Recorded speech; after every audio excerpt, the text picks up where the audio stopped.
Orugono. A na-ebulukwa mmadụ elu ọbụnụma. Onye mee nke ọma. Ebulie ya elu. Tie jide nke o ji na-aga n'ihu. Biko ka anyị gbakọ kịta. Wee kele n'Eze-ana. Eze-ana ego anyị. Eze-ana Ugochi tubelu. Eze-ana Ugochi tubelu. Nwoke ọma na oraifite. Ị ga-adị.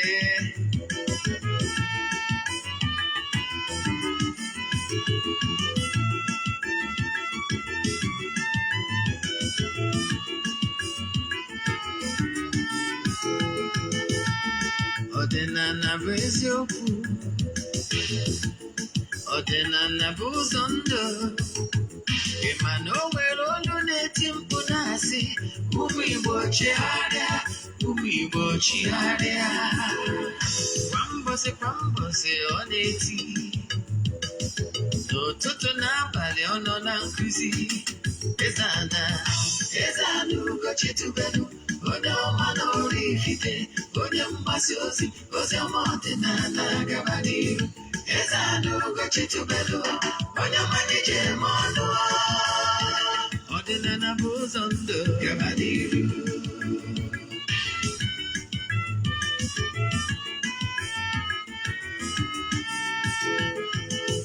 Eze-ana Ugochi tubelu, onye ọma na oraifite, onye mgbasa ozi, ozi ọma ọdịnala gaba n'ihu.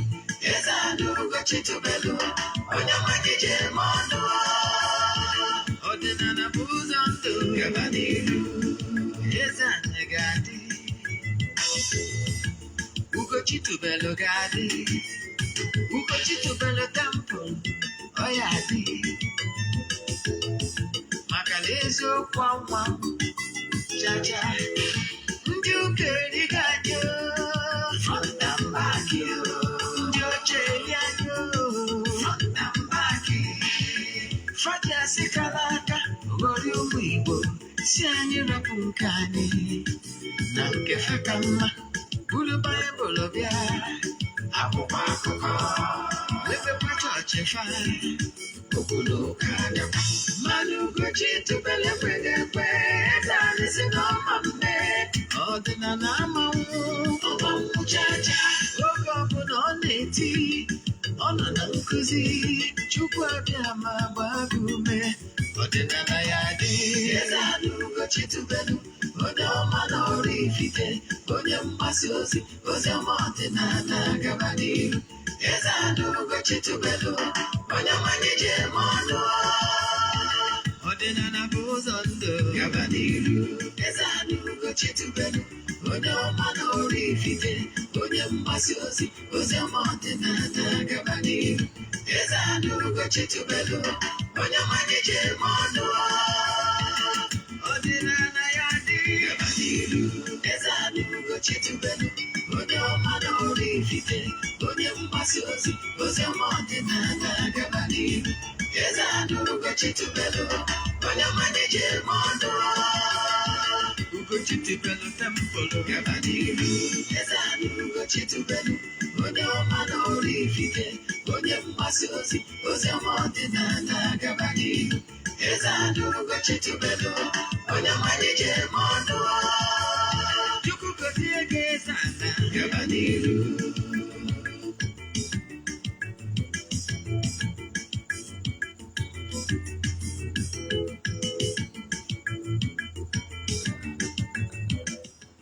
Daalụnụ. Ụmụ ọdịnala Igbo, anyị abịakwananụ n'oge awa nke eziokwu. Oge anyị ji awa eziokwu agba, nke ọ bụ mụnwa bụ Ogbuefi EZE-ANA Ugochi tubelu na oraifite na-anọ n'isi ya. Oraifite dị na Anambra steeti. Asị m na chi tata bụ afọ na ọ ga-adịrị anyị mma. Na onye echeche ihe ọjọọ ya eme anyị ya ma onwe ya. Onye fụrụ anyị lụta nwa ya nwụrụ anwụ sị ka ihe mere nwa ya nwụrụ anwụ mee anyị ya mee onwe ya. Asị m kama nwa ya ọzọ ga-anwụ onye anya nwụọ. ọkwụ niile echi anyị ụkwụ ya eji ya asị m na ihe na-afụ ihe a na ntị ka anyị anya na ọ ya eme anyị n'iru asị m ihe anyị eri bịa ihe eri abịa na ụmụ ọdịnala Igbo agọrọ m n'ụbọchị nkwụ ọbụla onye ji eko bụ ezigbo nkụ na akwara ya ya asị m na igbo n'ihu na anyị egbute mma igbo na-aza anyị egbute mma igbo n'aka ndị anyị egbute mma igbo n'aka ịba egbute mma asị na anyị ga-enyere obodo n'ara obodo ife ọma dị n'elu ya dara anyị na ọdịnala ya pụrụ anyị omekwu wawere anya ha efu ihe ọma ị ga-emere onye ọbụla ịfụrụ n'anya bụ share this message to your friends ka ha nọ from the horse's mouth. Topic anyị bịa tata bụ life changing one. Ekenego m ndị enyi anyị niile ndị sonyere anyị n'oge awa nke eziokwu. Share the link, that is the only thing you can do. Asị na ọ ga-agazide ụnụ ndị niile ihe anyị na-eme na-amasị n'aha Chukwu Okike nke pụrụ ime ihe niile. Nkụzi anyị ji bịa taa isiokwu anyị bụ etu esi adụ ana ngwuru. Ana ngwuru bụ family altar. Achọ nka ji simple language ga-eji ghọta ya. Family altar. Mma agwaghị etu ị ga-esi dụ ana ngwuru. Mana ọ bụrụ na ịbụ nwoke ị ga-adọwu ana ngwuru be gị dịka nwoke. Mana ọ bụrụ na ịbụ nwaanyị ada ana.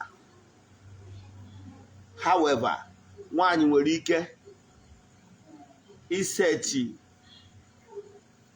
okwuchie.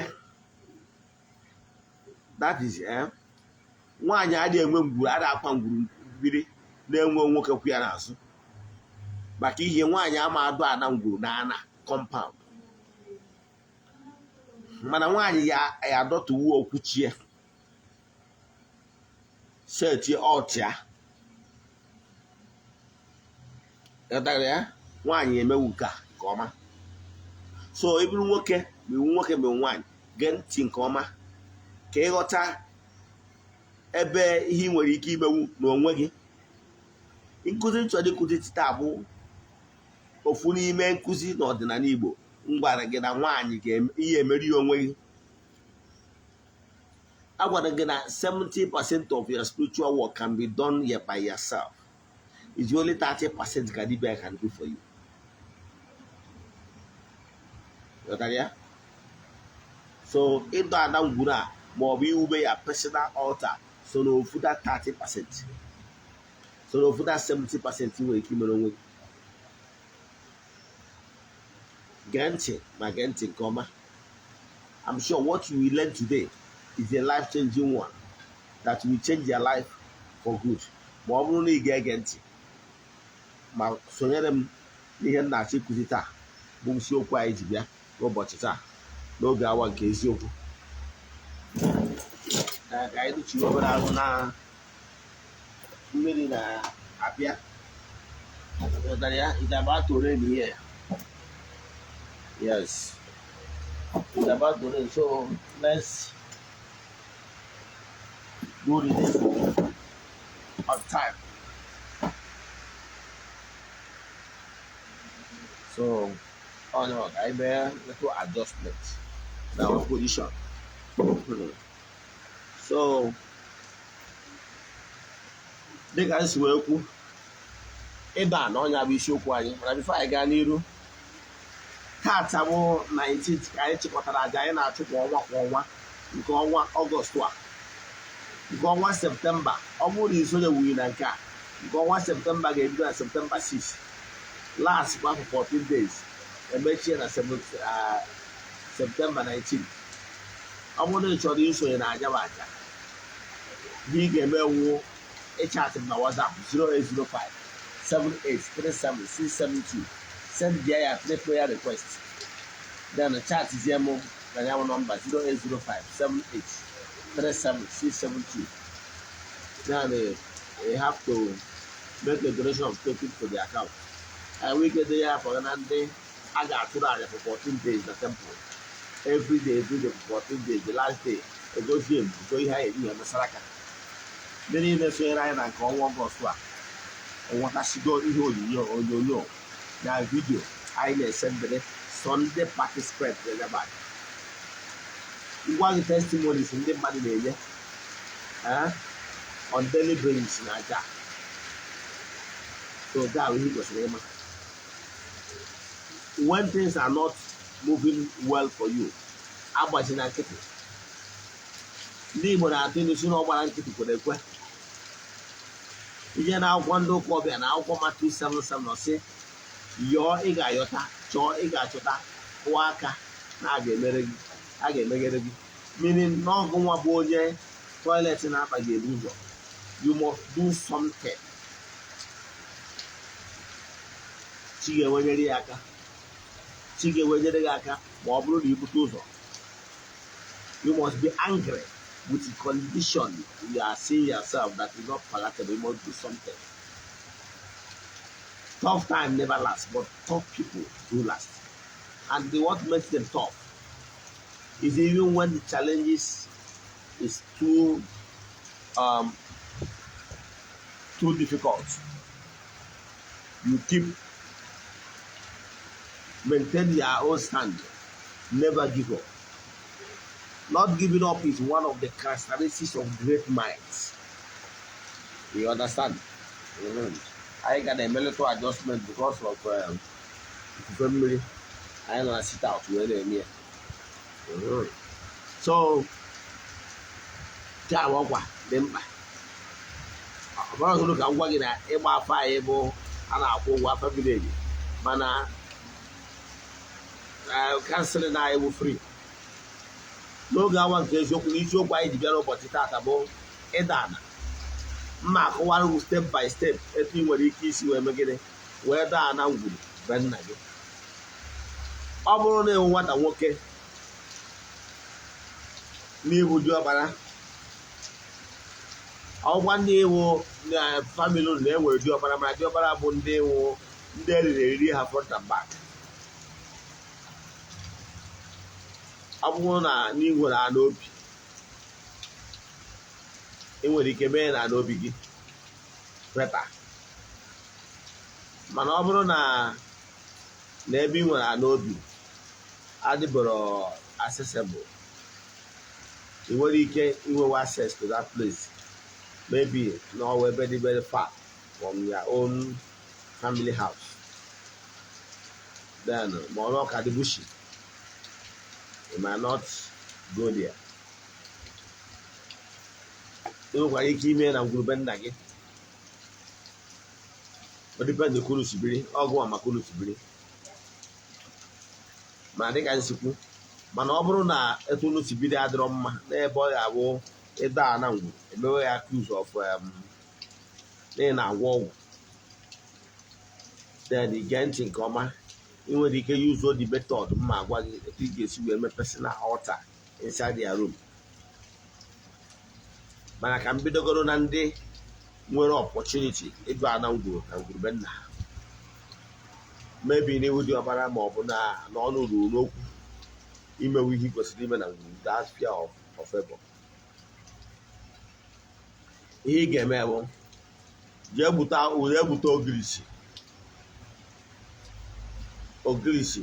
Echefuna na ogirisi na-enwe ogirisi nwoke na ogirisi nwanyị. For better result, look for ogirisi nwanyị, maka na ka ị na-adọ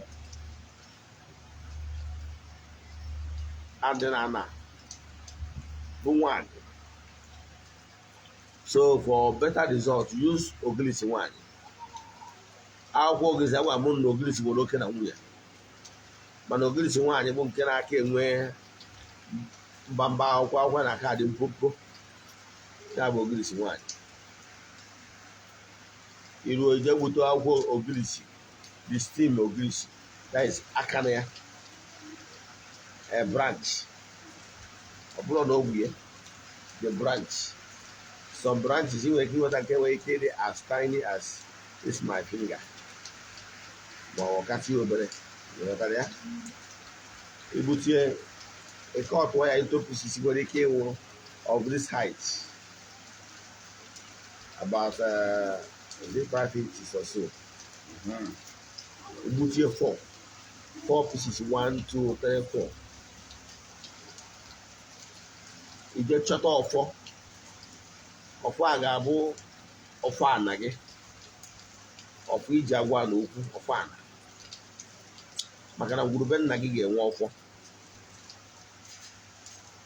Ọnya batara na ọ bụrụ na ngwuru nwere ike emechazi ngwuru a gbasasịba ọfọ a ka ọ na-emechazi ụfọdụ ngwuru ụfọdụ emente na-eji olu asị na ọfọ okenye ana. O nwere famili ụfọdụ ka nwere ọfọ okenye na bepa, mana ka nkọwagoro ihe ị kwesịrị ịma maka ọfọ a. Jee ọfọ n'ebe a na-ere spiritual material ma ọ bụ n'obodo nwere ọfọ ebe a na-eji awata ọfọ. Echefuna na ọfọ wu osisi, ukwu osisi a na-akpọ ọfọ, osisi ọfọ.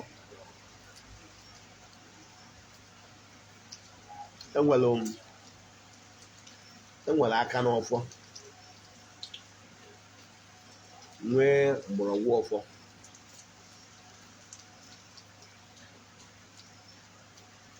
Now ije ebe a na-awata ya, ọ bụrụ obodo ụfọdụ nwere achara ọfọ ha acha, nje onye na-efe na-anọdụ ukwu ya ọfọ dị nchaji agwa gị ihe ị ga-enye ya bifo o wee wanye gị ọfọ, akpụwapụta dati mgbọrọgwụ ọfọ, echazie ya etu esi wee chọọ ka ọ dị wee nye gị. Mana ọ bụrụ na enwere na be ụnụ, ị nwekwara ike jee n'afịa gote ọfọ n'afịa. Mana ihe dị iche bụ na nke eji ewata n'ukwu ọfọ achara acha, ọfọ achara acha wụ ọfọ mmadụ na-agodo a na-egburi ya anụ, nke ahụ aka niile maka na-achaghị ya chọgbu, nwere ike iji ya lụọ ọrụ ozugbo ọsara ọkụ. Mana ọfọ achabere acha nke ije gote n'afịa, egote ya, echefuna na ị ga-eji ihe eji ajụcha ụchụ ajụcha ya ka a hapụzi ịgbọrọ afịfịa ndị Igbo eji ajụcha ụchụ. Ka ngwa nke ya dịrị were simple, maka na m achọ ka ọdịnala medizi dịka onye mgbasa ozi ọdịnala Igbo jee chọọ ose ọjị alligator pepper, were ya dụcha ya n'ahụ ya, dụcha ya n'ahụ, itufuo ya far away from you, maybe across the face or very close to the wall. I were ọfọ a debe na ebe ahụ, that particular spot ị chọrọ ịkpọchi elu. O nwere ike na ngwurube nna gị ịchọọ ọnwụrụ na gbara fence, ịchọọ ebe a gbara fence na akụ fence, ọ bụ ọkwa ebe a na-eji anyị mmamịrị, ihe eme in the place abụrụ ebe ọ ga-abụ onye mmamịrị gụrụ ji ebe anyị jụ mmamịrị. Ọ ga-ahụ ebe protect maka na-eme mere ihe mmụọ. So iru ebe ahụ idebe ọrịa ọfọ na ala, bute oche nwaanyị nọdụrụ ogwu, oche gị ọwa oche ọbụla nọrọ ala, weta ndekwu ọkụkọ, weta nzu, weta edo, weta nkwụ ọkụ, weta ọjị gị. Inwekwa urie weta, mana ọ bụrụ na inwere urie no problem. Ihe ị ga-eme ọ bịa iwerie gwa ndị nna nna gị ha sị na taa ka nwere onwe mmadụ, ndị nna nna m ha tata bụ afọ, ma ọ bụrụ na be anyị nwere ụbọchị a na-eji emekarị ihe gbasara ala, ụbọchị orie, anyị nwere ike bịa ịgwa ha na tata, mana ọ dịpendị obodo na enwekwara ike mee ya ụbọchị ọbụla, dịpendị ihe obodo si eme. Ihe gbasara ala na be anyị a na-emekarị ya ụbọchị orie ma ụbọchị nkwọ, maka na orie na nkwọ bụ nwanyị, female entities, while eke and for women entities. I pụtara eji eyusu ụbọchị bụ ụbọchị nwaanyị. Na ihe ị ga-eme ụbọchị ahụ iruo ịnọrọ ala n'oche gị tie mpara etu nwoke si anọ. I were ọjị wenye ọjị elu n'anyanwụ kpọọ ya ancestors si ha na taa ka m were onwe mmadụ my ancestors taa bụ afọ example ka m na-amanye gị na taa na mụnwa bụ Okonkwo Chukwu nọnyere m enwe na m Ogbuefi EZE-ANA Ugochi tubelu oraifite bịa na tata bụ afọ wee sị ka ndị a na ngwuru be nna m ka ndị a na ngwuru a wee na-ayọ ndị nna nna anyị ha ndị bụ ụzọ bụ na ana na ezi mmụọ niile akpọtụrụ na ana aba na nna gị ana eji lụrụ nna gị n'obi ma ọ bụ na ana eji wee lụrụ gị nwa n'obi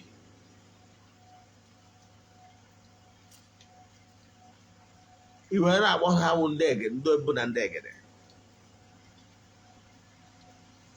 na ndị nna nna anyị ha ndị eburu ụzọ bi na ana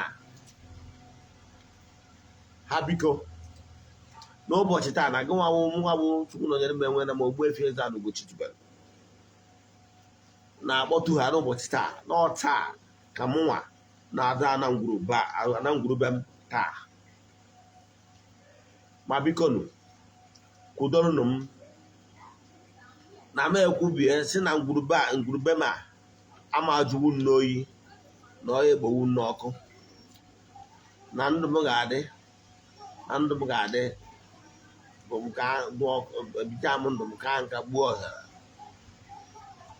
ihe ọma na-eme na be ndị ọzọ ya mere na ana ngwuru a ife ọma dị n'elu ya daa n'ala ọdịnala ya pụọ ome ụwa were anya ha wee fụ n'ọnya ka m na-adọta unu n'ụbọchị taa na tata m na-adọta unu na-ewuwe Okwu-ana ngwuru a biko ụbọchị taa mgbe ọbụla m bịara n'ihu ana wee yọọ na ahịhịa ọbụla n'afọ abụ n'afọ na nkwọ abụ na nkwọ na eke abụ na eke na orie abụ na orie afịa na-anọ ụbọchị na-anọ ụtụtụ ehihie abalị mgbe ọbụla m bịara abịa yọọ na ahịhịa biko mezuoronụ m ya ịwacha ọjị ga iwee yọọ ha si na tata ịwara ọjị a ha biko na ahịhịa ịyọkọrọ ha n'ụbọchị taa na ịchọrọ ịdọ ana ngwuru a ma ha anabatakwara ya ịwacha ọjị ịwụọ ya n'efere ịbụ achebe ihu na n'elu ịbụ achebe ihu na ala ịmara na ọga ihe ọpụta bụ na ndị ichie nabatara ya bụ ana ngwuru na-adọ ma ọkwa nneto ọ debere ihu kpochioro ihu n'elu ofugburu ihu na ala ma na ahịhịa ịyọrọ wụ pasmak mana ọ bụrụ na ewere ya o dipendịrị ka o dị polishọn odo ọbara uri ije kụzibere maka na ịbụrụ dibịa ịmara afa dị ọjiriri na o nwere ka ihe esi wụọ ya o nwere etu ọ ya esi were iri ọ daa anyị nwere ike ịtụgharị ajụ gị nwụkwa ya ọzọ yes so let's assume na-ewu dawa ọjị anamata ya ma definitely they are going to anamata ya unless izikwa ibuzikwa ọrụ akwụ ma ọ bụ uchu ma ọ bụ na ị nwere ihe aka ya adọrọ clean ha anamata ya then echefuna na that the steam of ogirisi branch ogirisi awa igbujigo ya ụzọ ọ gwara gị ka ọ tụọ ya here connect from here to here ọ bụrụ na oge ọkọchị ka anọ too much iwere mmiri nwụọ na ebe ahụ ewụcha mmiri na ebe ahụ ọ ya eme nke mgba na-adịrị soft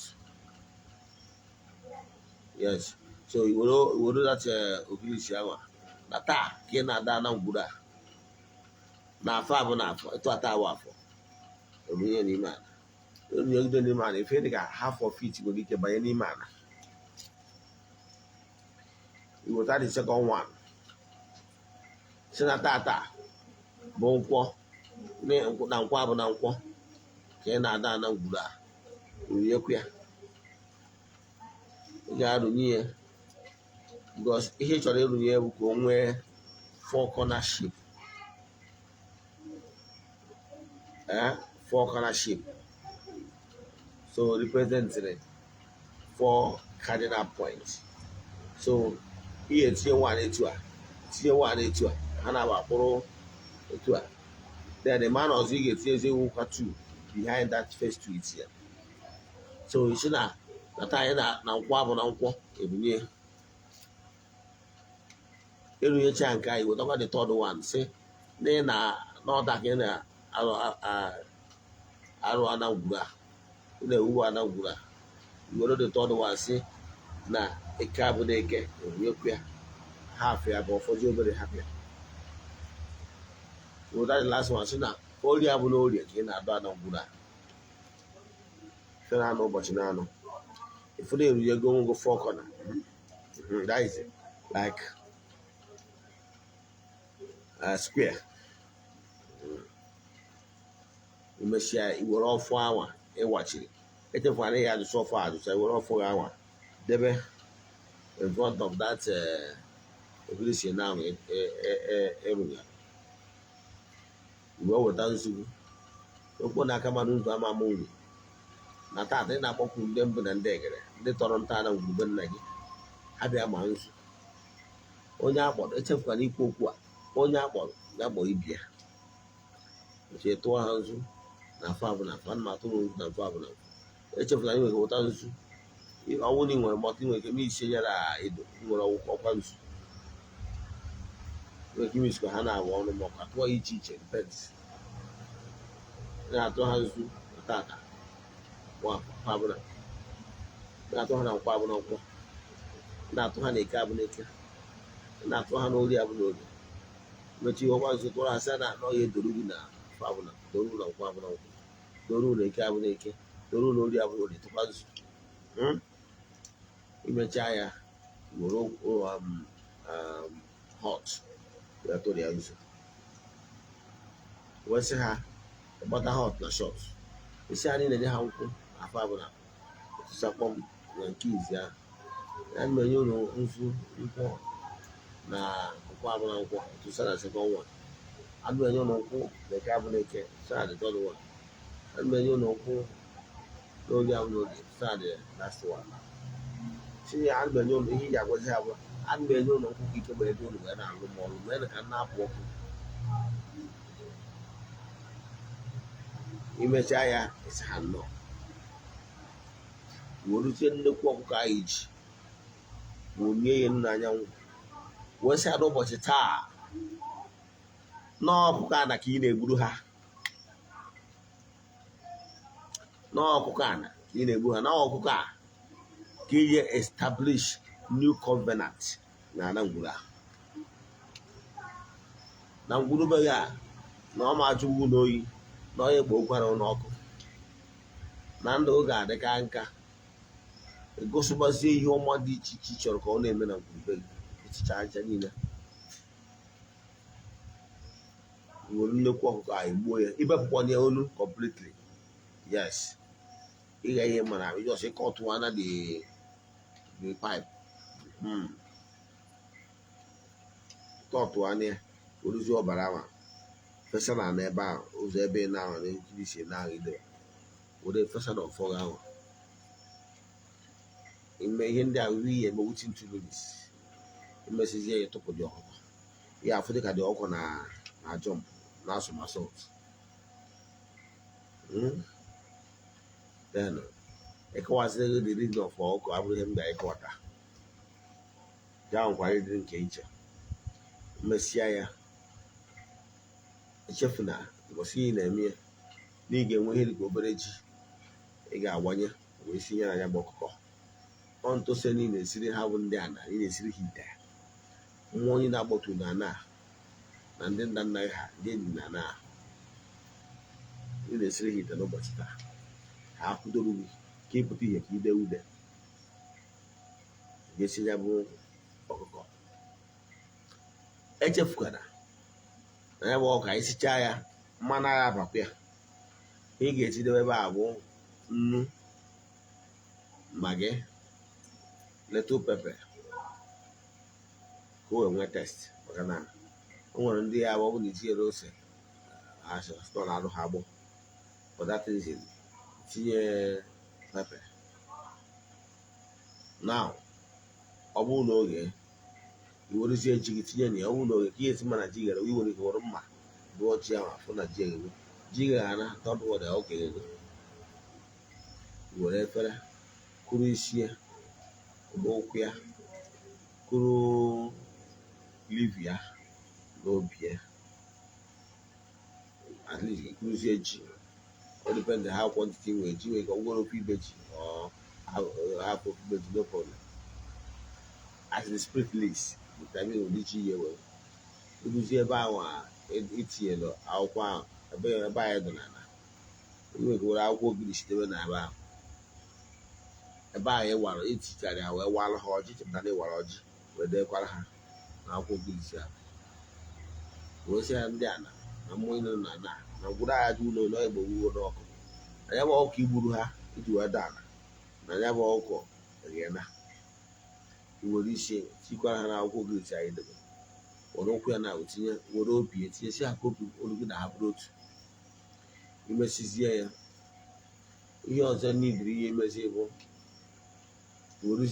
were tinye obi ya nkara na akụ libia na-esi ike eti ihe atụrụ ihe wetazie libia piri onye na ji ime isi ya na ji togeda ime isicha anya na ji togeda ka nkụwarụ ka ọ ga-esi toge anya asị onye bido ọfụ n'ime efere anyị ji ịkpụọ ya into 5 portions.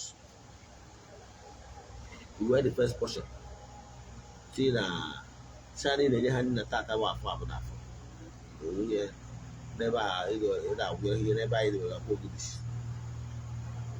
isi ha again na-enye ha nri na eke abụ na eke na afọ abụ na afọ right first one sani na-enye ha nri na nkwọ abụ na nkwọ werekwa nda portion tinye wee sị ha ọzọ na-enye ha nri na eke abụ na eke were nda portion tinye na-enye ha nri na orie abụ na orie were nda portion tinye make it 4 portion gone or remaining 1 portion right were 1 portion abịa onye ọbụla gị na ya erikọta. Then for the other ọkụkọ anwa the other parts like laps and the rest of them dị n'ime ite and ji ji wee sie please note adọ nga akara ntị ọkụkọ abụrụ ọkụkọ a na-abụrụ ọkụ nwaanyị na-eri ndị nwaanyị ọsọ ya bụrụ sonya so na ya bụ eze nwaanyị elu ma ọ eze nwaanyị ana ma ọ dị ya bụ spirituality don't allow her. Nwaanyị na-afụ nsị ya rie nyawa ọkụkọ nwere ike ịkọ ọtụ nsị ya fụdebe nsị ya ghọtara ya so ọkụkọ a na-ejiri eme mmacha so don't give a woman to eat ọkụkọ ahụ then imesịa ya ịdọga ana ngwuru werezi ọfọ gị megide werezie mgbe ọbụla ị chọrọ ịbịagwa ana ukwu were ọfọ gị adịbe n'ihu ana ọ bụrụ na mmadụ chọọ gị okwu mejọọ gị were ọjị jebe n'ihu ana mgbe gburugburu a na-akpọ polisi izu na-achụkwa onwe ụnụ ka ịmata na mgbe gburugburu a na-akpọ polisi n'ihu ana ka ọ na-ebi na mmadụ pụta echizi na ọka ọ nara m ihe m n'onye ara polisi na ọmụọ ka m mejekọsara iruo iwere ọjị jebe n'ihu ana ebe ịdọ ana were ọjị kpee nke bụ eziokwu ihe niile eziokwu etu ihe achi mmefọ to the end uche anyị nwanye awa edebere ya ndị ana sị ha ji eje ọjị ya na ọgwọ na onye a na-emeghị ihe a nọ n'ala ka ọ na-azụ okwu nwere ọgwụ onye ọgwụ megide gị na dibịa ya ọgwụ dibịa gwọrọ ya ọgwụ na-azụ okwu n'ala nyeọ na onwe ya gwọrọ agwọ nyeọ na onwe ya wetara ego ka agwọ ọgwụ megide gị na-azụ okwu n'ala. Let the land judge. Believe in me. It's just a matter of time. Ebelebe egbuo ghọtara ya now for gị na onwe gị bụ onye bụ na ịnọ na anị mmadụ of course you're not landlord. Ịbụrụgo landlord nwere ike ibi na township ma gị enwe na the atmosphere ebe nwere ike ịrụ okwu mmụọ gị Sorry. Ihe ị ga-eme bụ ị nwere ike ọ bụrụ na ị ga-achịtawu aja ana ngwuru be nna gị chịta aja ngwuru be nna gị ị chọọ ihe dịka anọ na nwadị nwa ị nwere gasị chọta ọkụ nwere fịwa gị ahụ chọọ ihe dịka edi plate iwunye aja ngwuru be nna gị ahụ nye chọta ọlta nye chọta obere stool or obere tebụl as case may be ịbata na kọmpaụnd ebe anyị bi n'anya n'ụtụtụ mana saịdị ebe anwụ si achalite n'ụtụtụ ọ saịdị ahụ east so ịbanye na ya room 4 corner of your room one side must face the east so side ahụ facing east ka ihe ọ pụtara side a ka ị ga-edebe the altar so that whenever you are standing in front of that altar, you are facing the east. Here you get you better yard, aqua, or half yard or full yard, depending on the size of the table. Wotanum candlestick, wotanum full surgery, wotanum ego of any denomination. Wotala mo nzu na-edo ujaja which in every mind you are good to go Ido-ana Ido ya personal altar this one na gwa kita wusi altar ga dị n'ime room gị on the flat ebe na-eme ya personal devotion iru ụbọchị ahụ isi Chukwu okike nke pụrụ ime ihe niile na taa na-ekpọkuo the forces of nature all the nature beings, gods of your land, your ancestors, aja na be nna gị na aja n'Igbo n'ụbọchị taa kpọkuo ndị aja n'oge Chukwu ndị na-eje Chukwu na mmadụ ozi kpọkuo chi onye ụwa gị na ndị mmụọ na-esochi gị na-achị gị n'ụbọchị taa n'ihi na-adọ altar personal altar gị ebe ị ga-anọ na-ekwubi okwu na ha ama na ije n'oge ije nọ n'ụlọ gị afọ na altar ka ị na-ewube taa na taa anyị na-ewube ọta gị n'ebe ọ bụla ị nọkwa all over the world wee lọta remember the east you gotta remember your altar wee ya ayọ biko ha mezukwara gị ya ikwucha ya n'ọta ka ị na-ewube ọta gị na ọta gị aga niile na okwu ọnụ ikwubiri n'ihe ihu ọta gị ga-abịa na mmezu n'aha Chukwu okike nke pụrụ ime ihe niile were tebụl gị awa tọpụ ya na that corner of your house face east. Ịchọ ime ọfụma iwerukwa akwa white anwa gbasaa n'ime si n'ọta ka ị na-ewube nyawa ọta ịgbasacha ya jụọ efere plastik dị sabasaba na flat plate chọta nzu ya rịfọ isi n'ọta ka ị na-ewube ọta ị na-adọtụ the anchorage of the light the beings for the light region gods of your land your entities n'ọta ka ị na-adọtụ ha ihe ị ga-eme isi iruo ị ga-emezi iruo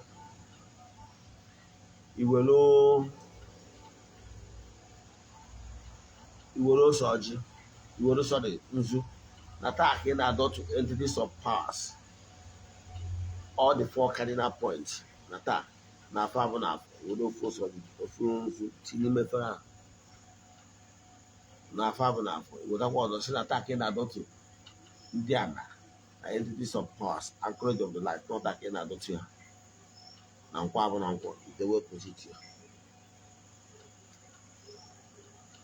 na taa nweke ka ị na-adọtụ entities of powers from the light region n'ọta nke abụ na eke ide by the side na taa wetakwa nzu ọzọ the last nzu na taa ka ị na-adọtụ entities of powers from the light region na ori abụ n'oge idewe ọ dịgo nzu nọ represent 4 cardinal points n'ime fela ahụ wedozie ya candlestick tinye n'aka nri tinye ya candlestick ya tinyeta back to aka ekpe gị wee alligator pepper ịdọwara ebe ahụ ụkwazie nzu ịdọwara ebe ahụ efere ebe ị powderize gị nzu nwere ike powderize nzu a n'isi ya na-edo ị bịa n'aka nne gị ị chọọ efere ihe enyi nwere na onye flat plate ga na-eji etinye ego yes dọba ya then chọọ ihe dị ka bottle of salt ma obere ego hot drink debekwa by the right ụcha isara ọta ka ị dọtụrụ iwu n'isi ọta na ọta gara adịrị gị ile mgbe dum n'ọnya ka iwe taa ikwucha echefukwana iji n'aha Chukwu Okike pụrụ ime ihe wee si onye abụghị ya wụọ ịpụtazie n'ụtụtụ chi ego ya bụ ije na ọnya ọta iru ego akpọkọ ya ancestors sa na-emekwa n'ụbọchị taa n'ọkwa gụwa onye na-eto onye na-eto a echefukwana ide eme nwe gị introduce na ịbịa n'ihu mmụọ n'ọgọ bịa n'ụbọchị taa n'esi na ọmaka ga-emerụ gị merụ gị na ezinụlọ gị n'ihi na amụnyere ha ihe ka ha mụnye ihe n'ime ndụ gị by lighting up the candle imechaza ya morning devotion ya spiritual exercise fụnyekwa the candle next day ụmụ echaziere ha ọkụ anwa iwe sị ha inwe ọjị ịwara ha ọjị ọ bụrụ nwere ọjị ịgwa na ị nwere ọjị ịtụọrọ ha nzu tụsara ha nzu iwere nkwụ ọkụ tụọrọ ha nkwụ ọkụ iwe ya ihe etu osi wee dere nyecha ha ịcha na ị na-ejekwara ha Ọnịcha ije weta ihe nwadị n'ụlọ na mba weta n'ụlọ mmadụ nnọọ ebe ị na-eje na for the day gwafa gwa ha ihe ị na-eji ichoje yọọ ha ka ha nyere gị aka na-ekwubi okwu etu a mfe isi na-ebe gị wee pụọ gịnị ka ọtamasị ihe m na-akụwara gị bụ na-etu aka ị ga-esi ugbo ya ọta iwedata ya ọta na-ahụ nwere n'ebe ị ga-ewere ego tinye docha na ya dobecha ego na ya ọnwekwara ụbọchị iwere dịka petition ya prayer request idere ede na leta nyetụwa ebe ahụ ego na-adị ọya ọzịa ọta mgbe i were ekwubi okwu ka chịrị mmadụ ka udo obi dị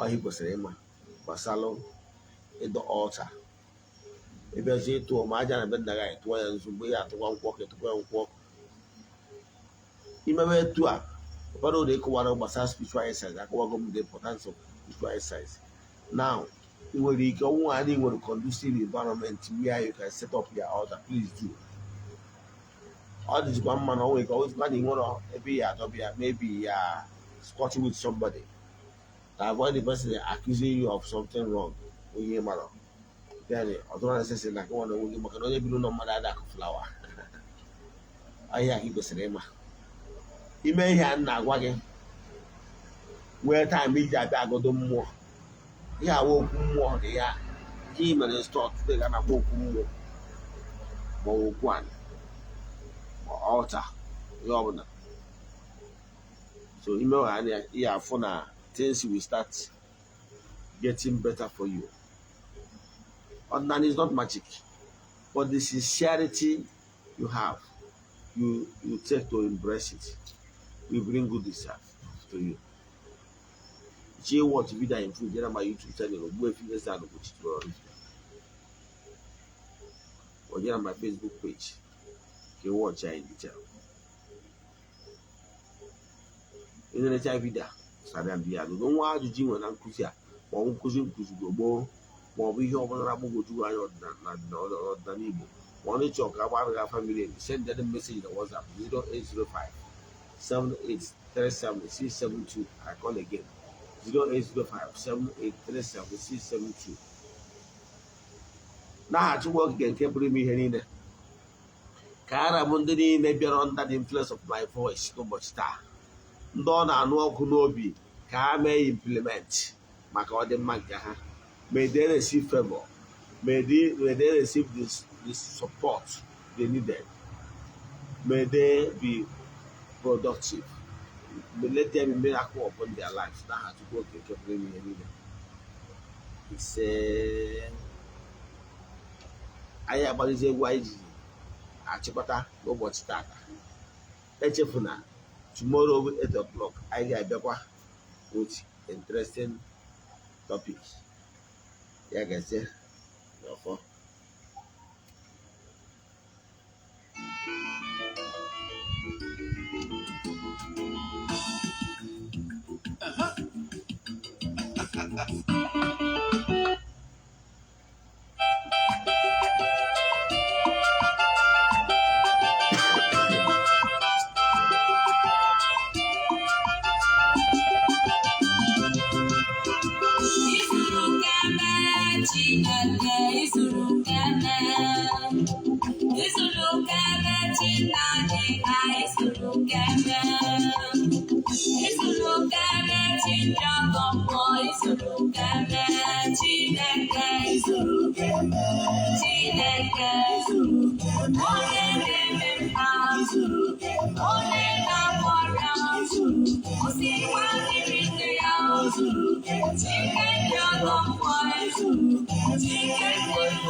Kachifoni, ka ọ dịkwanụ n'oge a, ụdị oge a echi na-abịa abịa.